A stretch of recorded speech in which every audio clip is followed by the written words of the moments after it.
Хуульч шуухай үндсэн хуулийн цэц хяналтын талаар танилцуулж байна. Танилцуулгыг нэм жаргал, даваа жаргалнаар бэлтгэв. Монгол хэлний товч тайлбар толт цэц үгийг 1-р юмны онч, цэц булаалдах, цэц харух, цэц хилэлцэх, 2-р буу зэвсгийн зорьсон газартаа онож тусахдаа сайн нэгэн бууны цэц үзэх хэмээн тайлбарлжээ. Монгол улсын үндсэн хуулийн шүүхийг цэц хэмээн нэрлсэн нь асуудлын онцыг олж мэргэн шийдвэрлэх гэсэн үгийн утгаар онон тавьж сонгон авсан нь илэрхий. Утгын хувьд Монгол төрийн болон үндэсний уламжлалыг бодолцсон бөгөөд нэг талаас их Монгол улсын үеэс хаанд зөвлөх эрх бүхий цэцдийн зөвлөл ажиллаж цэц гэдэг үгийг төрийн чухал институтын нэр болгож байсан түүхэн уламжлалыг, нөгөө талаас Монгол үндэсний сонгодог спорт 93 наадмын гол цөм бүхий маргааныг магадлан шийдвэрлэдэг хөлийн цэц дээр үеэс ажиллаж асуудлыг онцтой зөв шийдэж ирсэн үндэсний уламжлалыг бодолцсон хэрэг. Гол нь улсын их хуулийг онц мэргэнээр сахин хамгаалах утгыг бэлэгдэж үндсэн хуулийн цэц хэмээн нэрлсэн байна. Монгол улсын Баах хурлын 1992 оны хаврын 5-р чуулганы 7-р сарын 1-ний өдрийн хуралдаанаар үндсэн хуулийн цэцийн анхны бүрэлдэхүүнийг батлах тухай асуудлыг хэлэлцсэн. Дангаа сүрэн, Чойжанцан, Цолмон, Нямдо, Совд, Баасан, Жанцан, Бямба, Жилхаажав нарыг томилсон. Улсын их хурлын чуулганы 1997 оны 7-р сарын 7-ны өдрийн хуралдаанаар үндсэн хуулийн цэцийн төсөв, цалингийн санг тогтоосон. Монгол улсын үндсэн хуулийн цэцийн онцлог тэмдэг нь дугуй хэлбэртэй, хөвөөгөөр нь Монгол улсын үндсэн хуулийн цэц хэмээн кирилл үсгээр имжин бичсэн. Доод талд нь ир им загас, гол хэсэгт нь хар цагаан тавиуртай дэнс, хөвчлөн татсан ном сумыг хослон байрлуулсан. Монгол улсын үндсэн хуулийн цэц гэсэн бичиг, ир им хоёр загасны дүрслэл, тэдгээрийг байрлуулсан дугуй хүрээнд Мандан Бадрах нарыг бэлэгдсэн алтан шаргал өнгөтэй дэнс, хөвчлөн татсан ном сумыг байрлуулсан дотор дугуй дэвсгэр нь мөнх тэнгэрийг бэлэгдсэн хөх цэнхэр өнгөтэй. Онцлог тэмдгийн доод талд буй ир им хоёр загас нь ил байгууллага бол үндсэн хуулианууд үл цавчин, сонор соргог манах төдийгүй арга билгийг шүтэн барилдуулж үйл ажиллагаагаа явуулна гэсэн санааг илэрхийлнэ. Уг тэмдгийн төв хэсэгт байрлуулсан хар цагаан тавиуртай тэгш хэмээн дэнсэн үндсэн хуулийн альва маргааныг төрийн алтан буулга мэт цааз эрхэмжийг чанд баримтлан, үүдэн буй асуудлыг оюун ухаандаа ширгээн тунгааж хуудуугүй нэгт магадлан шийдвэрлэх утгыг илтгэнэ. Харин хөвчлэн татсан ном сум нь үндсэн хуулийн цэцийн шийдвэр тусгалаа болсон онч мэргэн хурц цэгц байхыг бэлэгдэнэ. Монгол улсын үндсэн хуулийн цэцийн онцлог тэмдгийг өнгө ялгаж болон өнгө ялгахгүйгээр үйлдэж дүрсэлж болно.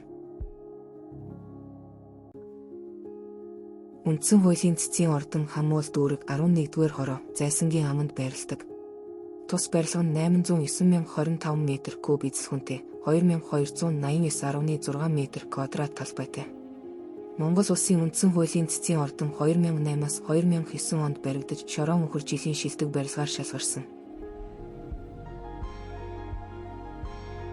Монгол улсын үндсэн хуулийн цэц бол үндсэн хуулийн биелэлтэд дээд хяналт тавих, түүний заалтыг зөрчсөн тухай дүгнэлт гаргах, маргааныг магадлан шийдвэрлэх бүрэн эрх бүхий байгууллага, үндсэн хуулийг чандлан сахиулах баталгаа мөн. Үндсэн хуулийн цэц түүний гишүүн үүргээ гүйцэтгэхдээ гагцхүү үндсэн хуульд захирагдах бөгөөд аливаа байгууллага албан тушаалт нь бусад хүнээс хараат бус байна. Үндсэн хуулийн цэцийн гишүүний хараат бус байдал үндсэн хууль, бусад хуулиар тогтоосон баталгаагаар хангагдана. Үндсэн хуулийн цэц 9 гишүүнээс бүрдэнэ. Тэдгээрийн 3-ыг улсын их хурал, 3-ыг ерөнхийлөгч, 3-ыг улсын дээд шүүхийн санал болгосноор улсын их хурал 6 жилийн хугацаагаар томилно.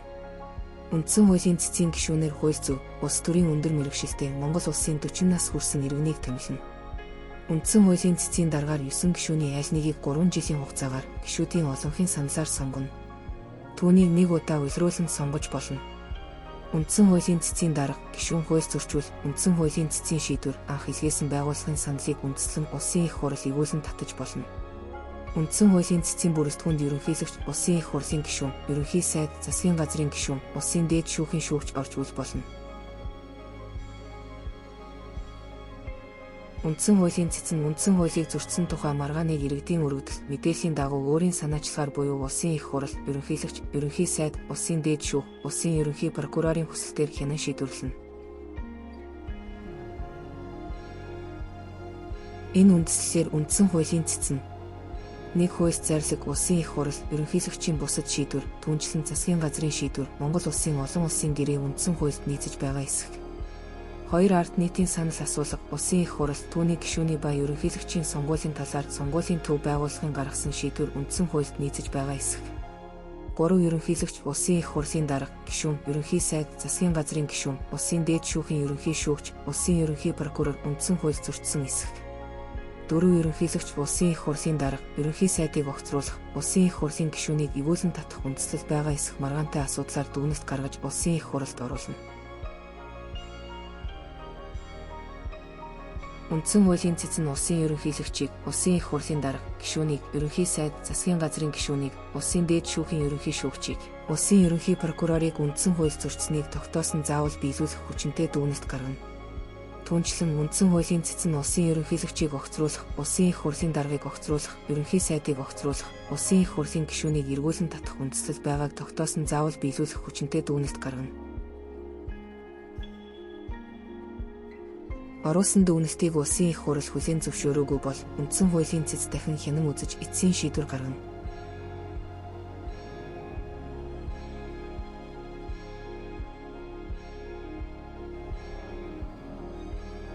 Хууль зарлиг улсын их хурл, ерөнхийлөгчийн бусад шийдвэр, түүнчлэн засгийн газрын шийдвэр, Монгол улсын олон улсын гэрээнд үндсэн хуульд нийцээгүй гэж үндсэн хуулийн цэц шийдвэр гаргавал зохих хууль зарлиг батламж шийдвэр хүчингүй болно. Үндсэн хуулийн цэцийн шийдвэр гармагцаа хүчин төгөлдөр болно.